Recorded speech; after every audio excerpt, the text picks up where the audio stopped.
Good. Hey guys, I think we are live, hopefully. If you can put in the chat box that you can see me and hear me, that would help us out a lot. I know there's a slight delay, but we are excited to get started. For anyone new in coming into, I know I had some new links and I had a bunch of people sign up. I am Addie Ganley from addieganley.com, and today I am going to introduce you to my friend Jenny from the Melrose family.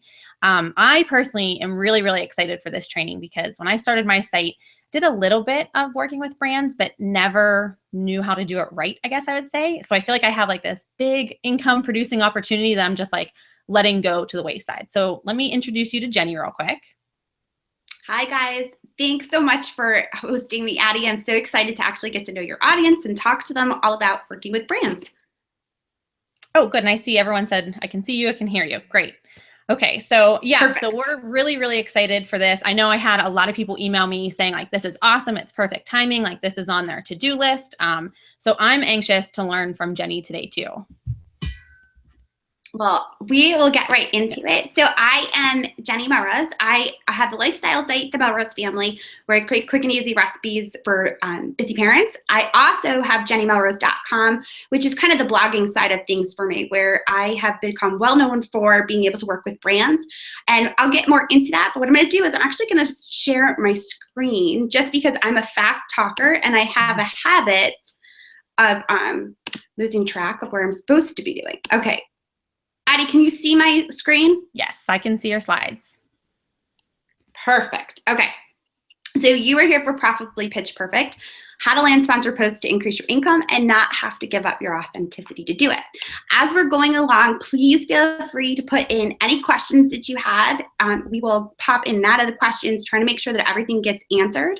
And I will also be offering a bonus. So make sure you stay till the end because I'm going to be offering a little something special for Addie's audience.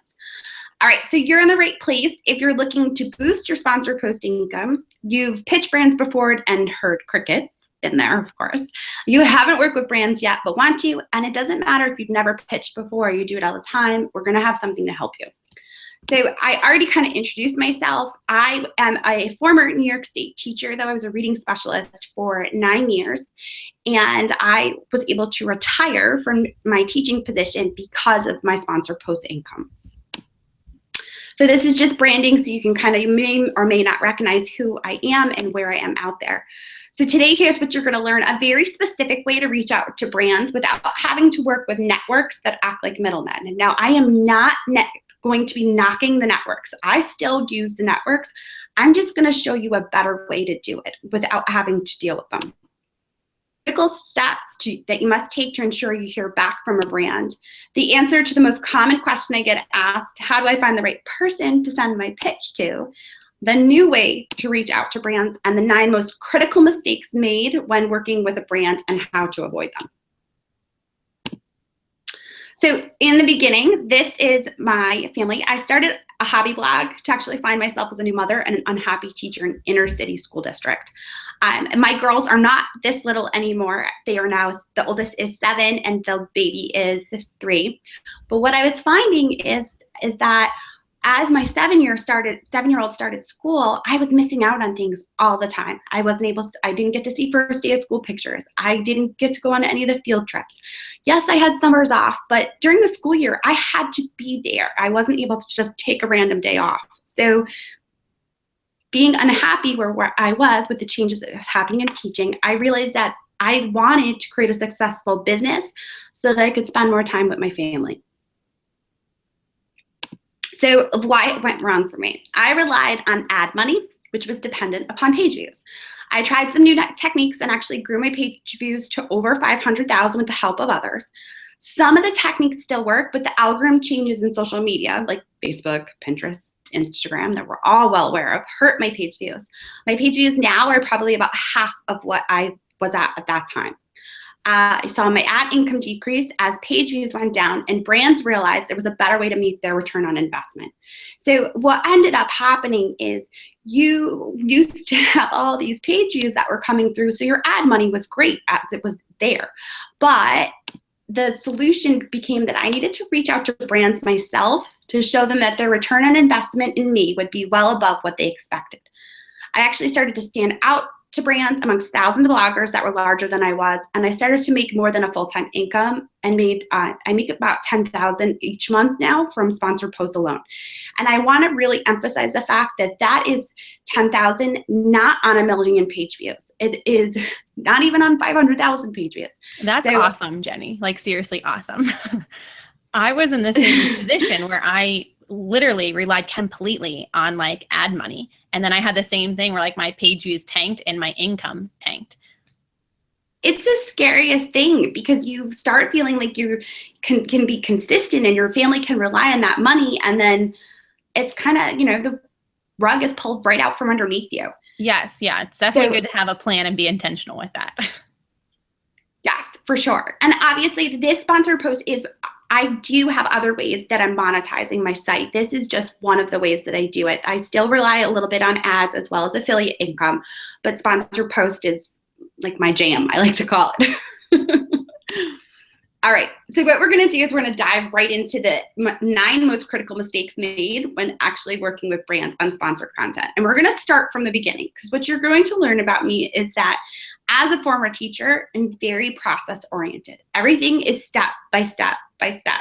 You do this, then you do this. You do this, then you do this. To have things, I'm very routine. So because of that, you're gonna see, we're gonna move through this just like you would if you started out.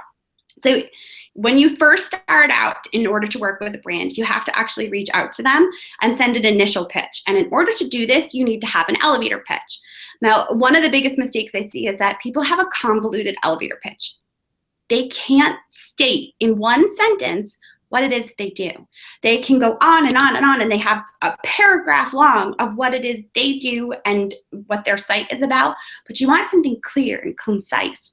So when I talked about the Melrose family, I said that I create quick and easy recipes and projects for busy parents. You know right there, based on that one elevator pitch sentence, whether or not you're going to qualify for what it is that I do, whether you might be interested in my content or not. So you have to have a clear, concise elevator pitch. You also want to make sure that an issue that becomes a problem is when it's unrelated to the brand or what they are promoting. So to reach out to a specific brand, a food brand, I have to make sure that I can show how my audience is going to be interested in that product. So I have to be very specific on how it is that my content is going to have an impact on them. So for me, I would say as a former teacher, as a busy mom, your product, which could be something like Bird's Eye vegetables that now have the protein in it, is the perfect for my audience because they understand that something needs to be quick and easy. Another area of issue is confidence. And I hear this constantly, and I still even hear this from my students, which drives me crazy because it's so ingrained in us, but people seem to think that their page views are too low. Here's the thing. The brand is not concerned with their page views as much as they are with engagement. You have to have an engaged audience. And if that engagement is on one social media channel, you don't have to have 500,000 page views and 5 million Facebook followers and 50,000 Pinterest followers. If you have an Instagram account that has 1,000 followers on it, but you get constant comments and engagement on that Instagram, then you can reach out to a brand. You would obviously pitch with the Instagram account in the forefront as compared to maybe your Twitter following that has like 100 people on it. So it doesn't necessarily help. I dove right into social media. See that? It doesn't have to be about the numbers. Yes, the numbers do make a little bit of a difference, but because of the algorithm changes that have occurred, brands understand the importance that an influencer brings to the table. That's not just about the page views. It's about the influence. It's about putting something in front of your audience on Instagram, and they automatically know what that product is, and they go, oh, I want that product. I want to use that product. So it's about having that connection.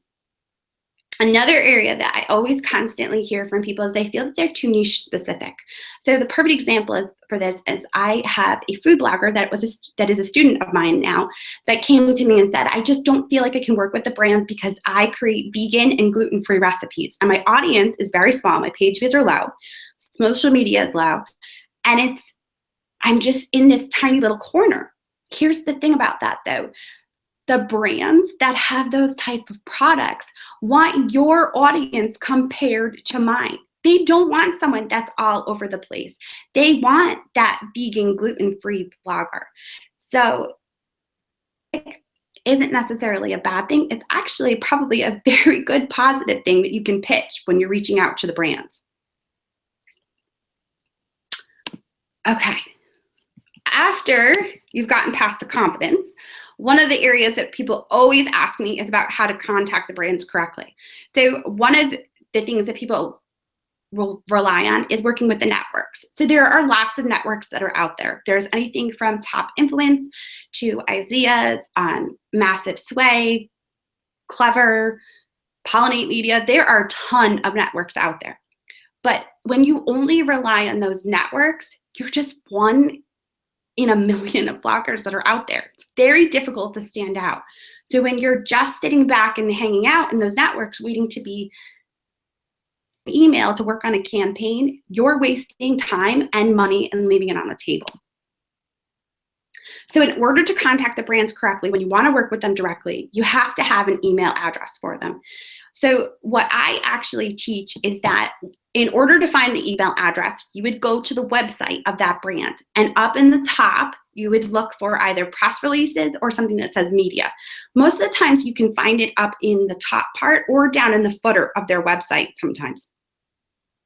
And if you click on a press release, you'll read the press release. It tells you about this new product they have. Oh, it's so wonderful. And then down at the bottom is your golden ticket. It's the email address to the PR person. That's what you want to send your pitch to. That would be your email address. Now, another problem that people then run into is, well, they can't find the email address on the website, and they can feel like they've gone down this rabbit hole. Well, what I teach is actually a strategy where you can go to Twitter and put a tweet out about that brand without a link, and it will actually attract their attention so that they will follow you, and then you can direct message them to get the right email address for the person on their team that works with bloggers. And there's an entire process of how to get those retweets out there and how to get their attention so that you can be sure that they do follow you so you can get the right email. Okay, so we've kind of built up now. We've talked a little bit about what would go into the initial pitch as far as your elevator pitch. Well, a lot of times when people reach out is they give all that in the kitchen sink. So in other words, if I was a food blogger and I was reaching out to a flower brand, I have had students that have sent me initial pitches for me to look over that literally go into the details of how they're going to use that flour. So it states how they're going to make their grandma's award-winning apple pie recipe that won her 9 million county fairs and whatever else. When you're pitching, you want to stay broad. So if you were going to work with a flour company, you might say, I'm going to create a spring dessert. You're not going to go into the specifics. It's the same thing if you were going to work with a cleaning company, something that has cleaning products. You would stay broad. You're going to do something on spring cleaning, or you're going to do something on organizing the garage. Whatever it might be, you just want to stay broad. Don't get so specific that it's so easy for the brand to go, yeah, no, that's not what we were thinking. I'm not going to reply, or I'm not going to get back to them. I am so guilty of making that mistake. Now that you say that, like seriously, so guilty. I would send like this huge pitch with all this stuff I'd want to do and then wonder why I never heard back from them. Yes. And there's the reason of it's very easy for them to turn around and say no to that and not hear back. But there's also, I hope that it never happens, but I've heard of it happening where you send a pitch and you have a price there on your initial pitch right in the very beginning before you've even got to really in the door. And they go, yeah, that price is way too high. And they take it to another blogger. Oh, that makes sense. Yeah, that's horrible. Okay. Yes. Content that you're pitching to them. So that's why when you send an initial pitch, there is going to be a phase in this where you're going to get specific about what it is that you're going to do as far as like price and what you're going to be willing to deliver. But in the initial first email, you want to stay as broad as possible. So that's your initial pitch. And also in the area of problem is that it's not focused on the brand. So if you were going to work with that flower company, you want to, again, make sure that you have done your research, you looked at their Twitter and Facebook account, and you know what it is that they're pushing. So if it's a flower company and they're not doing apple pie right now, clearly you should not be talking about apple pie. Look and see what they're talking about. They are going to be talking about on their social media what is up and coming. And one of the things to keep in mind with this is that when you are creating an initial pitch, you are pitching 3 to 4 months in advance. So if you pitch someone right now, you are not pitching Valentine's Day. You would be shooting yourself in the foot if you pitch Valentine's Day right now. Yeah.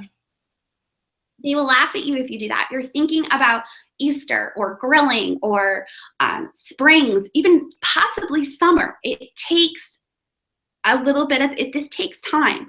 And I think that's hard for people to kind of understand. So when you are looking to pitch, make sure that you're thinking 3 to 4 months in advance. All right. Okay. This is where we get into the specifics. And I think this piece, the proposal piece, is where a lot of people have not a clue. And I didn't either. This was probably what took me the longest to figure out, because they would get my foot in the door with the initial pitch. And they'd be, sure, we'd love to hear what you want to do. Send us over a proposal. And I'd go, oh, crap. So for me, it has to be professionally represented. You want a separate PDF that they can actually print out, take to their team, hand it out, make copies of it, and sit around and say, okay, is this something that we think would work for us? So it should be a separate PDF. And in that PDF, you want to make sure that it includes your pricing as well as specifics as far as your sharing. What is it going to consist of? So now, one of the areas that bloggers run into constantly, and I've had students that have come through my course, and within a week, one of the girls, and she's a big blogger, gets a lot of page views, but she came to me and said, Jenny, I've been underpricing by like 3 to 4 times the amount that I should have been charging. She's like, and I had no idea. So one of the places that I use as a resource, and it's just a resource, is socialbluebook.com. You can actually go to their site. It's free. You pop in your Google Analytics and you put in your social media accounts, and it spits you out a rate that you could possibly charge. And it's going to give you a range from like $800 to $950. And it's also going to give you a price that you could charge for a video. So it gives you this idea. Now, obviously, if you are blogging for a little bit longer and your page views have taken that dip, you might charge a little bit more because let's say you're very active on Facebook Live and you're going to pitch that as a part of it. So your pricing is going to all be relative to your influence, but Social Blue Book definitely gives you a base price to kind of start at so that you can see, am I charging 3 to 4 times less than what I should be? The great thing, my favorite thing at least about the proposal piece, is that you get to play to your strengths. When you work with a network, you get pigeonholed. You get told you're going to do a pin, a tweet, a Facebook, and a pin. That's it. That's what you have to do, and you have to stick within those parameters. When you actually put together a proposal, you can say, okay, I'm comfortable on Facebook Live. I'm going to throw Facebook Live in, and because it's Facebook Live, I'm going to charge $500 extra, or whatever you might feel you're comfortable with. So when you create a proposal, you're actually able to play to those strengths and put that in there so that you can feel comfortable with the price that you're going to get. Another example that I give is that I was a late bloomer when it came to Instagram. And when I got onto Instagram, for some reason, I only attracted an audience that wanted food. They did not want anything to do with my kids. They did not want anything to do with my crafts. All they wanted was food. So I know that. And now when I pitch a brand, if they're not a food brand, I don't pitch Instagram, because it's going to fall on its face. And we're going to get a little bit more into why you don't want something like this to fall on its face. So, but when you're putting together the proposal, make sure that you stick to your strengths, and it's a great advantage. Jenny, there was a question Yes. from Pat in the chat box that said, how do you know what the brands would be doing in 3 to 4 months from now whenever you start pitching them? Like, how do you know what they're actually going to be wanting in your proposal 3 to 4 months from now? So if you go right now, think about what you're pinning. Are you pinning right now Valentine's Day? I mean, you might be doing like a last push of Valentine's Day, but I went on last night and I scheduled my Easter pins already, and they're going out starting tonight. So think of it that way. They are putting that out as well on their social media channels. Like they are already starting to think about putting into their feed the next thing for spring. I live down south and it is 70 degrees down here today. So even though it is February 1st, we're ready for the warmth. We're ready for grilling. So those brands are going to start putting out that content this far in advance. So you can look at their accounts now and know what they're going to be pushing come 3 to 4 months. Make sense? I think it makes sense. I like the idea of looking at the social media. And because someone else asked if they're not good on Twitter, but they're strong on Instagram, could they contact brands via Instagram instead of like tweeting them? Yes, absolutely. And my students have taught me that because I, again, late bloomer to Instagram. So I didn't even understand that you could like message people. I know that's terrible to say, but I'm just being honest. Yeah. But yes, I've had students that are very successful on Instagram, and that is where they've contacted the brands because they have that feature and the ability to do that. Just when you're doing this, when you go to direct message them, make sure that you're direct messaging them. Don't go and put like on one of their pictures, hey, can I get the email to your rep that works with bloggers? Because no one wants to see your dirty laundry. So make sure you're direct messaging them. Yeah. I've seen bloggers do that will actually put out like 10 tweets to 10 different brands, all being like, hey, can I get the email address to the person you're I'm like, oh, please don't do that. All right. So this is really, really, really, really big for me. So the reason that sponsored posts, I have a decent income from sponsored posts is also largely because my sponsored content is my most popular content. And I know that sounds crazy, but I swear it's the truth. It's because I'm very authentic in my content. If I talk to me and I cannot get it to work for my audience, I don't do it. I walk away. So there's a difference between a review versus sponsored post. And I need to be really, really clear about this. And because it can kill you if you do it.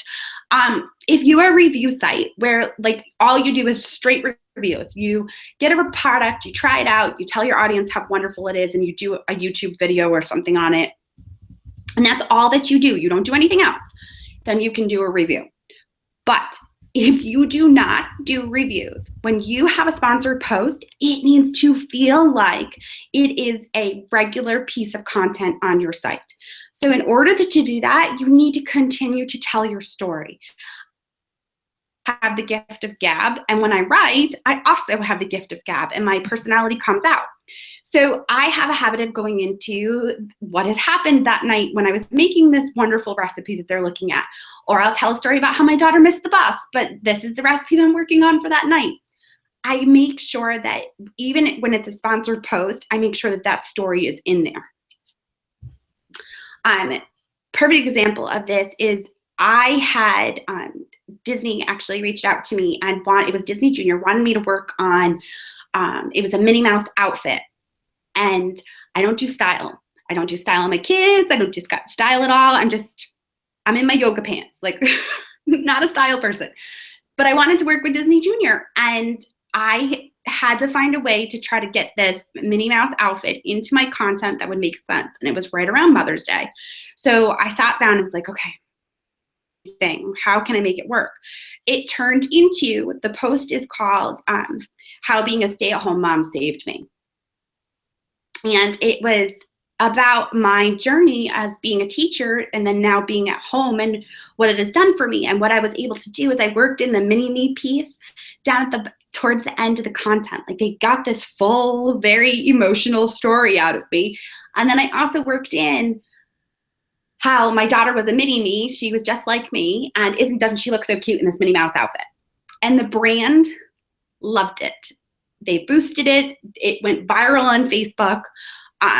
So when you tell your story and you come off authentic, the brand actually want you to do that. Okay. So I know that being able to tell a story, and I talk a lot about food and I also talk about parenting. Well, another way that you can do it is that you can actually solve a problem or a pain point. So let's say, for example, you were going to do something about, you're working with a cleaning product or even a vacuum. So instead of saying, oh, this vacuum is so wonderful, it has this and does this and it does that and cleans my drapes. No. You're going to do 5 tips to clean your house for the spring, or 10 hacks on cleaning as fast as you possibly can. You're going to solve a problem or a pain point. And then one of those tips is going to be that vacuum.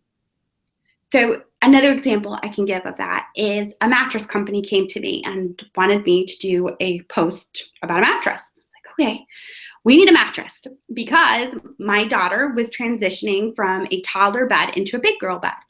So for me, that was the story. That was the problem I was solving. I wrote a post about how to transition a toddler to a big girl bed. And one of the pieces, one of the tips, you just want to work your content in so that you don't alienate your readers. Your readers are what's most important to this because that's how you're able to go to the brands. So if you lose your readers, you're not going to be able to work with the brands. Okay, go ahead. Addie, were you going to say something? I love how you like keep your authentic voice with your site and your life and just like work it in. Like that was actually like one of my favorite things when I did work with like the few brands is like being able to share a story like centered around their brand. But I feel like I always look like inside the box. Like if it was like the mattress company, like I'd be trying to work it like all about that and not thinking of like all the other ways that you can like incorporate it while still sharing like this authentic story. Like that's awesome how you like work that in with like that Disney Junior post and stuff. I feel like it like opened so many more ideas in my head of how I could have like worked in content and still like kept my story so it was like authentic to my site and my voice. And I think that's part of the reason why the content does so well for me is because I really make sure that I'm getting as creative as possible to work it in. Another example of that I recently did is I worked with Glad trash bags and they wanted me to do this 4-day challenge of a trash bag in my house for 4 days. And I'm like, that doesn't make any sense. I'm a family of 4. A trash bag doesn't last 4 days. Are they out of their minds? Close. No way. No. So it just so happened that I had recently seen, I was looking through pictures of my vacation to Key West, and we had so many fish tacos when we were in Key West. And it dawned on me, do a fish taco recipe and say how that the garbage still stayed clean. You left for the weekend, came back, and it was still fine. And that's exactly what I did. And the content, it did so well because it was this beautiful recipe for fish tacos. And it was something that my readers would expect from me, as well as then I went into the whole thing about the trash bags and how it kept it, smelling so wonderful and everything else. And Glad was good with that. They were like all about it. Yeah, that's awesome. Because I feel like you can like still, like you don't have to give up your authenticity just to work with a brand. Like I feel like that's where a lot of people are like, oh, I need to write it their way. But it's like you can still work in your own voice, your own content, your own like personal stories about your recipes, and it can like still work and like mesh together. Like that's really cool. Because I feel like I was always under the impression like if they gave me a certain topic, I'd have to like write it about that and like not think of all the other ways that I could like connect it into my blog about the things I already talk about. Yes, that is, and being able to tie in, because that's part of what I teach when you do your initial pitch is that if you're pitching for something, you should be able to tie it into old content, something that's on your site that already does well. So when you're wanting to work with a brand, you want to go to them with the idea of, well, this is something that I can actually link back to that could drive traffic back and forth. Because if they know that it's already a post that does really well on your site, then it's likely that people will click through to go see something else that's you're already ranking for. All right, so we've kind of gone through the initial pitch. We've gone through now the posts. Now, here's about going the extra mile. So a lot of people stop short on carrying out their promotions, which to me is just mind-boggling because you're getting paid to do it. Do it. So let's say, for example, you put out a new post and it's not sponsored. Most people traffic to their site from Pinterest will pin it once and then it probably 10 times down the road to like different boards, interval, through Tailwind. If you are creating a sponsored post, you should still be doing that. Even though you agreed to one pin, that doesn't mean that you're not going to continue to schedule that content. That would just be silly. So you have to make sure that you're carrying out your promotions a little bit more. I mean, even like, so for example, another great way that all of us use, probably, I would think at this point, those share groups where it's a Facebook share group or a Twitter share group or an Instagram pod. You want to make sure that you're putting your sponsored content in there as well as your unsponsored content so that it's still getting that. So you can't pitch to a brand that you have all these wonderful page views and all this engagement, and then it's because you're putting them into these share groups and then you don't do it on that sponsored post. You will never work with them again if you do that. So I kind of alluded to that a little bit earlier. I also teach a whole process for the follow-up so that it's step-by-step so you know when you should be sending things and how to send it. Because one of the areas that we're not used to having to take care of is the invoicing portion of it. Because when you work with a network like Tailwind, oh my goodness, Tap Influence, they take care of that. Within 30 days, you get paid and it's all well and done. Well, when you do it on your own, you have to have an invoicing system. And it's very, again, separate PDF, very simple and nothing crazy. You also want to give that brand your social media impressions. So when I work with a brand directly, what I try to do is hand them all of my content on a silver platter tied up in a bow. So they are not only getting my links like they would if I was working with Tap Influence, I would put in my tweet, my pin, my Facebook share. So I give them those links, and then I go after 30 days is when I will actually send them all of this. I will go in and I will check to see, okay, what was the reach on it? How many impressions did that tweet get? What were some of the best content? What were some of the better comments that were actually on there? So you want to make sure that you're able to find all of these. And it's very simple now because Facebook, Twitter, Instagram, they all make it so easy to find the statistics that you need. And you want to make sure that you're giving them that to them. You also, and I kind of touched on it a little bit, is you want to give them the best of. So the comments, the pins that did really well, the Facebook post that did really well. The reasoning behind this is because when you work with a brand, it's not one and done. When you work with a brand once directly, you're looking to then turn that into a 3-month contract down the road, or you're looking to turn into an ambassadorship. So a lot of times when you work with a network, it's one and done. You don't have a contact to follow up with. You kind of just put your information in, you move on. The reason that I have been able to consistently make a decent amount of money for my sponsor posts and also have a calendar that is full well in advance is because I will work with them once and then end up with a contract with them for 3 posts in the next 6 months, because I can hand them everything on a silver platter and say to them, this is the work. I'm going to do your work for you. Let's work together. And they're going to jump on that. Addie, have there been any questions so far about any of that? Someone just asked about if they have like an equal number of followers. If you suggest like Twitter is being like the best one to contact. So like even if they have like a ton of Instagram or a ton of Facebook, ton of Twitter, is Twitter like normally the best one to reach out to brands for? Brands, for some reason, are very, I think, stuck on Twitter. Like, that's honestly the only reason I'm on Twitter is largely because the brands are there. So definitely paying more attention to Instagram. What I would recommend is try it first on Twitter or whichever one you're comfortable with. If you're more comfortable with Instagram, try it there first. And then if you don't hear anything, go over to Twitter and do it on Twitter and try to contact them that way. So you just have 2 options, I think, when you look at it that way. Okay. Yeah. So I had a question actually about this follow-up. Yes. Do you normally have like a time frame with the brand that you're working with, like within 30 days, or just so I feel like I've had people email me and they're like afraid to send those numbers because they're like, well, my pin hasn't gained traction yet, or maybe they don't get as many comments on the post until it's like 30 days or 60 days on their website. Like, do you have a time frame when you follow up with them? Yes, I teach that you do it within 30 days. You can do a second follow-up.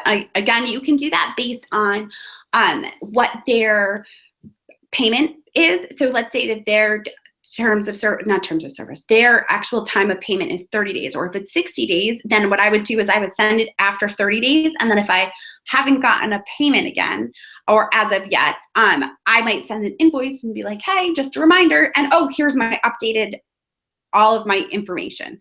So you're kind of like following up a second time with the updated info. Okay. Yeah, that makes sense. I just didn't know like how soon, if they wanted it within like 7 days, and you might be like, well, I haven't had that many people at this post yet in 7 days, or I don't know the time frame.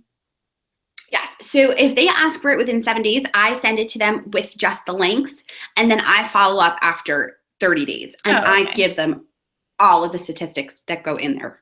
Yeah. And I actually teach to send a culmination document too. It's part of what I actually include in my course, that goes with the reach and the statistics. And it's just all of the pieces of your social media content for that campaign. I'll just put into one document so they can see everything and just be like, okay, it's all here.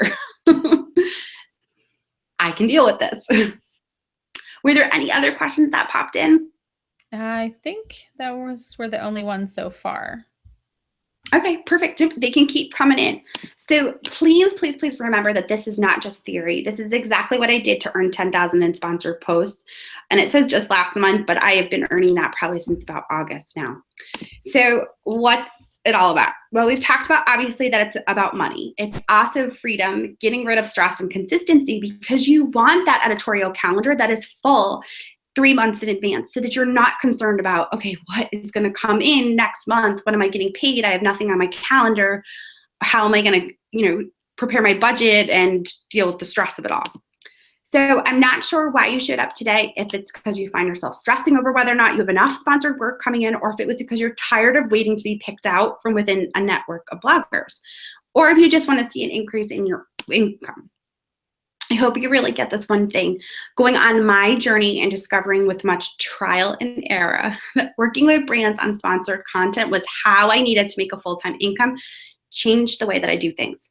It is something that you can do. It's a process. You can, in a very short period of time, be in the same situation though. So the obvious question is, how do I apply all this? Well, you have a choice. You can do it slow using trial and error and some of what I've taught you today, or you can do it quickly using my full 6-step process.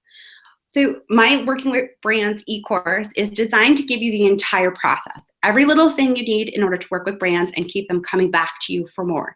It's absolutely the fastest way to get from minimal work to doubling your income in 90 days. So this is when I started reaching out to brands last spring. And in May, I was making about $4,000 a month. And as it just continued to increase, and I'm sitting little above here-ish every single month since August now. So what exactly is the Working Brands e-course? It consists of 7 video modules, where each module consists of 2 to 5 videos that can actually be listened to just like you would a podcast. So it's not something where you need to sit down in front of your computer and get stuck watching videos. There's 14 different PDFs, multiple ready-to-use spreadsheets, a private Facebook group, plus bonuses. Nothing is left out. So module 1 and 2 are all about beginning to feel comfortable with the idea of pitching a brand so that you don't have fear holding you back, creating an elevator pitch that is specific to each brand so they can see your value, understanding the difference between a review and a sponsored post so that you don't annoy your audience. And obviously that's a very big one for me. Module 3 is about pitching the brand so that you receive a reply back so that you can knock their socks off with your proposal. My favorite module is module 4 because it's about the proposal piece. It's understanding the key elements of a media kit, which we didn't really touch on today, but which is so, so important. It's so that it represents you in a professional manner. Creating proposals with specific elements in place so that brands see where their money is going. I actually teach to use an out-of-the-box idea in order to increase your value to the brand, and understanding pricing so that you never undervalue your work again. Module 5 is about creating sponsored posts that wow brands. Understanding the essential elements necessary for a sponsored post. So if you're new to it, you will understand you need no follow links, and to obviously disclose as well. Creating authentic sponsored posts that become your most popular posts, and how to skyrocket your impressions with social media and mastermind groups. Module 6 is about the follow-up, It's creating an invoicing and tracking system so you stay organized and get paid on time, and reporting back to the brands with a culmination document that reminds the brand why they want to continue to work with you. So how much will it cost me? It cost me thousands of dollars and hours because I toiled through learning these specific steps. I literally would do research on one thing, go to the next thing, try something, it didn't work, fall on my face, and just continue to try to figure it out. One of my students, I first launched in October. She made the cost of the course back after 1 week of applying these skills and landing sponsored content. So it will cost you, the signature piece of my course is $397 or 5 payments of $90.99. It's the entire 7-module course with the PDFs, the spreadsheets, the Media Kit video training, a Facebook community. You get all of the swipe emails as well as all of my proposals. So I actually walk you through taking my proposal and turning it into yours. I also have a master's program where the master's program gets you the exact same thing as a signature course, except that it also gives you a 1-year membership to my master's program, which is a membership site where I do once a week live video training via Facebook Live, once a month webinar with a master, and also we do e-consulting office hours every single day. So you get one-on-one via Skype with me.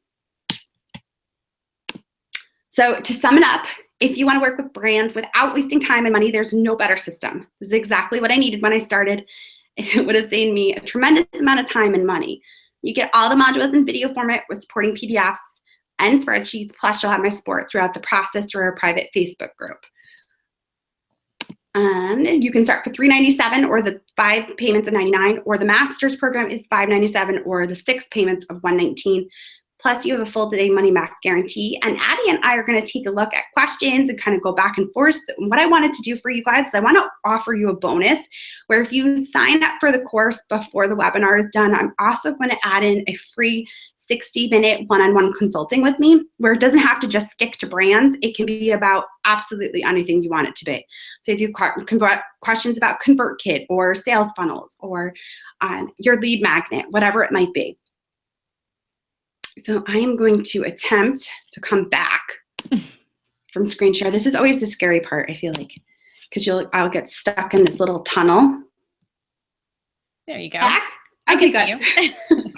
Yay! Okay, perfect. So, Addie, were there any other questions that were in there that have kind of popped up as we've gone along? I haven't seen any in the chat box. I don't think I missed any. I did want to say, though, I am the person who has been, like, I've worked with third-party companies that just like sat back and waited for sponsored posts to come to me. And I've noticed, like, over the past like year, maybe even year and a half, that's really dwindled down. And now when I look back in 2016, I'm like, why did I wait? And why did I sit back and wait for them to come to me when I literally could be just pitching these brands and going and doing it myself? Because not only is it a third party company, like, yeah, they can find me, but I mean, over the past like 6 months, I've maybe had like 1 or 2. So I feel like it's definitely time that like I take control of that and like not wait, because I'm just like in a system. And if they find that it's going to like match up with me, that's the only way I'm getting one. So I feel like I'm that person who's just like sat there and waited. I don't know why. I mean, but it definitely makes sense. Like I should be pitching them myself and offering like my own story, because I hate when I get some of them and it's like, okay, 2 pins or 2 tweets or 1 Instagram. I'm like, well, I don't really do well on Instagram on my Frugal site. So I don't want to post it there because we don't do that. So it's tough to like communicate with the brand that way too. Yes. And the great thing about when you work with the brand is you can actually ask them, like I teach my students to have a conversation with them beforehand about what is it that you're looking to get out of this? Like, are you looking to get clicks through? Are you looking to get downloads for a coupon? Are you looking to just get the word out? Because when you know that, you're able to actually deliver what it is that you need to do for the brand. And it definitely is changing. The projections that are everything is showing now is about influencers and how much power we hold. And in those networks, just sit there, and it's only based on numbers then. You can't show your personality. Whereas when you reach out to the brand yourself, you can really show who you are, and they can see your voice and they can see your content. With the third party, I feel like I don't like, because they have like a profile and I can't show like some of my better content or some of the posts that get like the most traffic or because I do really well on Pinterest, so I can't show like, hey, these pins drive this much like I just feel like it's lacking that like communication. Like there's such a barrier there. And that also means it's just like a one and done. Like I'm probably never going to work with that brand again because of like the restrictions and the stipulations with it. So I really love the idea of like pitching it and having it in like my own way and offering them like what I can do and like my strong suits rather than just like going with the flow and like expecting to sit back and make money from someone that's just like a middleman. Yes. Oh my goodness. It's crazy how much it has changed over the last couple of years too. And with this, so I have to tell a funny story about when I decided to actually create this course. I went to my mom, who kind of tries to understand what it is that I do. She thought I was nuts leaving my teaching job, of course. And she's like, oh my God, what are you going to do? So I went to her and she saw that I was doing well and making good money from working with brands. And I said to her, Mom, I'm going to create this course. I'm going to teach them how to do it. I'm going to bring in my teaching side of things. And she's like, well, what do you mean you're going to teach them how to do it? You're going to teach other bloggers how to do what it is that you're doing with these brands. You're not getting any work. Oh my God, you can't tell them everything. She freaked out. It was hilarious. Like I couldn't, and I was like, no. Because this is the thing. It doesn't matter if you are a small blogger or you are a big blogger with huge traffic. What you are going to bring to that brand is going to be very different than what I'm going to bring to that brand. And is going to also show in your proposal as well as your content. And the brand knows that. So I know for a lot of bloggers that are newer, may not have a ton of page views yet or a large following, you can still pitch the brands because you may not ask for the same price that someone else is going to ask for, and their budget may be able to fit that. And I'm never going to tell anyone to work for free, but if it feels comfortable where you're getting a product that you would ordinarily pay for anyways, then get that under your belt. And if you're comfortable with that, then I honestly believe you have to do what's right for your family. So yeah, it's good practice. Yeah, it makes sense because I feel like then you can like I feel like a lot of people, like you said, that they lack that confidence because they don't have the page views or maybe they just started their blog 3 months ago, but like the story that they're going to share is completely different from what your story is and what they can offer that brand just from that story. Like even if you don't have a huge following or a ton of page views, like you're still an influencer and that's still going to be out there online for people to find at any time. So like I feel like I was always worried like, oh, I need to wait till I'm like 2 years into my site before I can make any money. Like I always had like that mentality. And I feel like it's not true because your story is yours. No matter if a huge blog or brand is like already writing about it, like you can still do the same thing because they don't have your life experiences and they don't have like the story to share that you have with your audience. I always tell my readers that content is obviously king, but your voice is what brings your readers to you, your personality, who you are. So that brings something huge to the brands and the specific audience that you have, you're going to bring with you to those brands. So, and that brands are, I'm telling you, they are realizing this, they are understanding it. I think a lot of them, the reason that we're not seeing as much through the networks is they're pulling out of the networks and they're using PR agencies to reach out to bloggers. I mean, I get pitched on a daily basis. A lot of times it's for free stuff. And I renegotiate that. And that's actually a piece of my course as well, is I have this whole renegotiation. And I have landed a large contract with Neutrogena, who started off pitching me for free and wanted me to put up a Facebook post and a video. And I was like, yeah, that's not what I do, but I'd be happy to send you over a media kit and a proposal. And it's turned into a long-term relationship because of I know where my line is. And each one of us is very individual. We have to know our lines. Like, what are we willing to charge? What are we willing to work for? So once you know that line, don't go below it. Because it's funny, Holly Homer and I were talking, and Holly says when she charges certain brands, she has like a hate price. So in other words, when she knows that brand is a pain in the rear end to work with, she has a price that makes it worth all of their crap to deal with. And you learn that as you go along. So you kind of have to figure out where that line is by practicing and getting out there and putting yourself out there. Yeah, definitely. I feel like, the worst that can happen is they say no. So it's not like it's Yes. like the end of the world. It's not like you need to have, like, I know, yeah, it hurts getting a no, but like there's a million brands out there that you can work with. So like if you're afraid to like reach that point or have certain page views, or you feel like you're not good enough, like it's okay if they say no. I get no's all the time, and I've been doing it for like 5 years, and not just with like working with brands, with anything with my site. Like people tell me no all the time, and it's like you just have to get used to that and move on to the next one. Yes. Oh my goodness. Yes. You do. You have to have thick skin. It's just like putting a post up on Facebook and someone saying, ew, that recipe looks disgusting. Well, you can't like say, okay, I got to close up my blog. I'm done. Like they didn't like it. Like you just have to have thick skin. And honestly, a lot of times what will happen is when you reach out, because you're reaching out 3 to 6 months in advance, I have had brands where I pitched them, didn't hear back from them for 6 months. And they were like, hey, can you send us a proposal that you were talking about? I'm like, what? I pitched you in March. It's like October. But it does, like, it can take that long, and we're not used to it because in the networks, you don't see that. That process has already taken place. They've already had this renegotiation of we're going to charge you this and we're going to do this. And that back and forth has already happened. So that's why I say in 90 days, you can see a double in your income, because it will take that long to kind of get your face out there, get these initial pitches out there so that brands can get to know you. And one of the things that I'm starting to work on, which I was never very big on, it's getting on the phone. Clearly I have the gift of gab and not everybody does. But getting on the phone really shows your personality, and they are more likely to want to work with you again if they have that personal relationship with you. Yeah, definitely. Well, I feel like it's all like tying together for me. Cause I feel like I was like so excited to hear about all this, and I feel like it all kind of like fits together and it makes sense. And I don't know, it's nice to see that you have like this process, and I have started working through the course, and it does literally walk you like step by step. And I need that. I need someone to like hold my hand through the process, because I've definitely like tried it and failed, and I sat back and waited. So like it's been like a huge, huge difference in like learning the right process.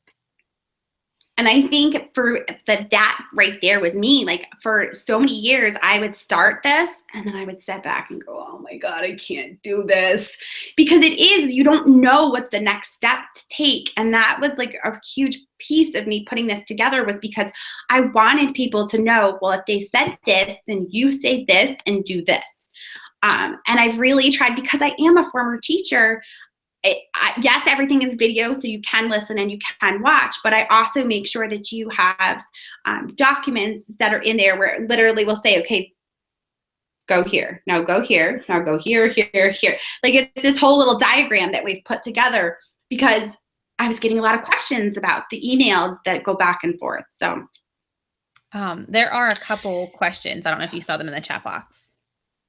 I didn't. I'm sorry. Go ahead. What do we got? Tina contacted a brand, and she has like a specific like fashion designer, and I guess she was paid, and they sent it a week ago, but she hasn't received the product. Like, how much time when you don't hear back from them, like, should you keep contacting them, or how long do you wait to like reach out to them again? Because I guess she said it's already Wednesday and they're not answering. Like, should she contact them again? It kind of depends upon how, like, what the expectation. So she was paid though already? Says, oh no, I paid last week and she told me to send it this week. Wait, maybe I read that wrong. Okay. It says, I contacted a brand with a suggestion to buy something from her fashion designer, and she gave me a big discount, and I offered to write 2 articles, one on my blog and the other in a fashion magazine. I paid last week and she told me to send it this week. She had a show this weekend, so I know she was busy. She was supposed to send me the garments this week. It's already Wednesday. Should I contact her again? I would, yes. I would just send an email. And a lot of times I have this little tactic that I kind of use, because I have this very like little kid kind of face, I think, a lot of times, and I have a little kid voice, and I will approach that way when I go to write an email. They just like, hey, just wanted to check in, see how you're doing. Make it breezy, make it just so it's not so formal. You don't feel like you're being pushy, but at the same time, you're getting it back to the top of the inbox, because a lot of times that's what you need to do. They just get buried. I know my own inbox is a mess. Yeah, I was gonna say, I feel the same way. Like someone will send me an email, like, did you get my last email? I'm like, no, I didn't. Like, it must have gone to my spam folder. Like, I'm so glad you reached out to me again. So I feel like personally, I would reach out to them again, even if it was 2 days ago. Yes, no, I totally agree. Another question from Jen, well, two questions. Is this for any type of niche? And is the course good for someone who hasn't ever worked with brands before?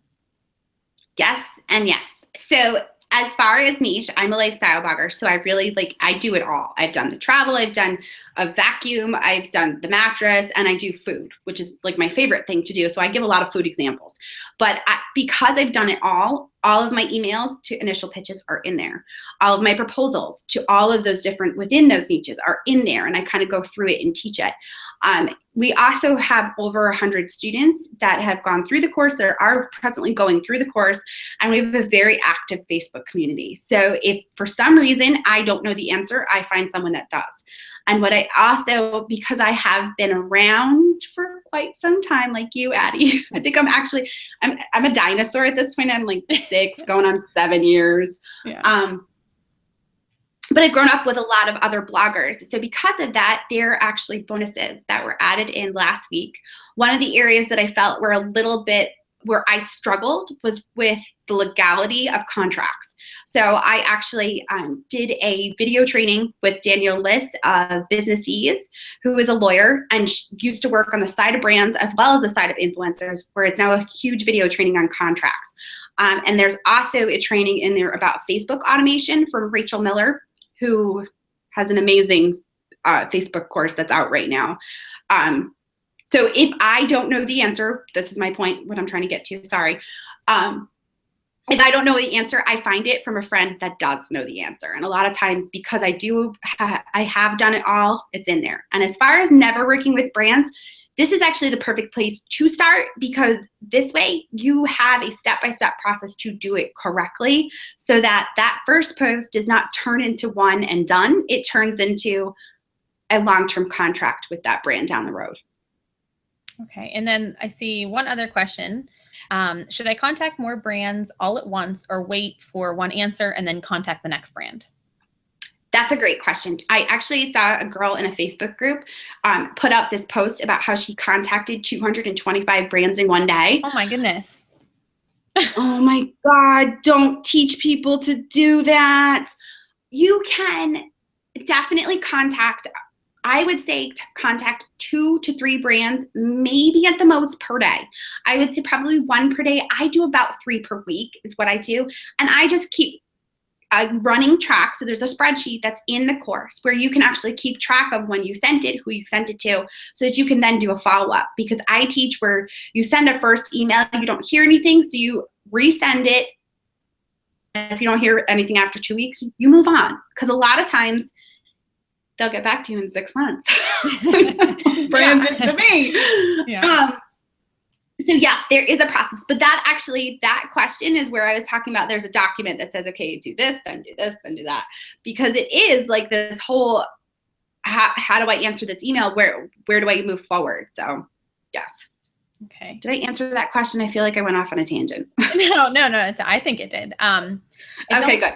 I don't think we missed anything. If anyone else had any questions, you can pop them in there now. I hope I didn't miss anything. I'm trying to scroll up and see.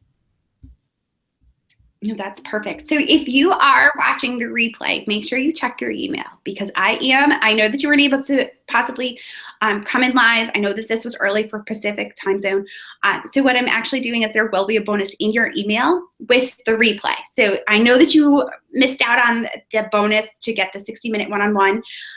But if you are watching the replay, the link is right there on the video to pop through to the sales page, and there was a bonus that will come with it. So make sure you check your email. So what is the bonus right now? I feel like I missed that. No, you're okay. Well, I talk so fast. That's part of the problem.